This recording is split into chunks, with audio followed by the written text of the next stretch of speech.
Hi, welcome to competitive aspirants. APPSC group 2 roster points పైన నిన్న వాదనలు అయితే జరగలేదండి. ఎందువల్ల జరగలేదంటే మన కేసు కంటే ముందు ఉన్న కేసు ఎక్కువ టైం పట్టింది. అంటే 4:30 వరకు జరిగిందని మన పిటిషనర్ చెప్పారు. సో అందువల్లే వాదనలు జరగలేదని చెప్పారు. అయితే నెక్స్ట్ హియరింగ్ ఎప్పుడు ఉంటుంది ఏంటని అడిగాను.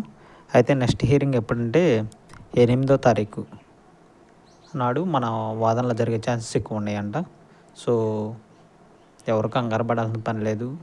బెంచ్ మీదకి వచ్చింది కాబట్టి ఎటో రోస్టర్ పాయింట్స్ మిస్టేక్స్ ఉంటే కంక్లూజన్ వరకు తీసుకెళ్తారు మన పిటిషనర్స్. సో ఎవరు కంగారు పడాల్సిన పని లేదు.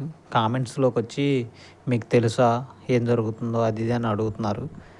ఒకసారి గమనించండి, జెన్యూన్ ఇన్ఫర్మేషన్ మాత్రమే ఇస్తున్నాం. ఎవరిని మెప్పించాల్సినంత అవసరం కూడా ఎవరికి లేదు. సో దయచేసి బ్యాడ్ కామెంట్స్ అయితే చేయకండి. దీని మీద మిస్టేక్స్ ఉంటే రీనోటిఫికేషన్ కోసం మాత్రమే ప్రయత్నం చేస్తున్నామని పిటిషనర్స్ చెప్తున్నారు. సో మిస్టేక్స్ ఉన్నాయా లేదని న్యాయస్థానం ఇస్తుంది.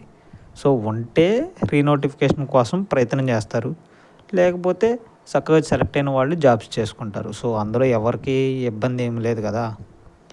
ప్రతి నిరుద్యోగి ఉద్యోగిగా మారాలనే ప్రతి ఒక్కడి కోరిక. సో అంతేగాని ఈ బ్యాడ్ కామెంట్స్ చేయడం వల్ల ఉపయోగం ఏం లేదండి. దయచేసి ఓపికతో ఎదురు చూడటమే.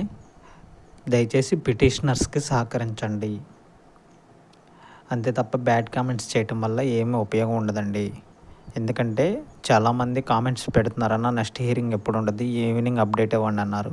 సో కొంచెం ఈవినింగ్ నిన్న ఇవ్వలేకపోయాను, ఈరోజు ఇస్తున్నానండి. సో నెక్స్ట్ హియరింగ్ వచ్చేసరికి 8వ తారీఖు ఉంటుంది. ఆ రోజు ఏం జరిగింది ఏంటి అనేది మీకు తెలియజేస్తానండి. Thank you.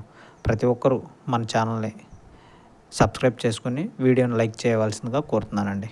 Thank you.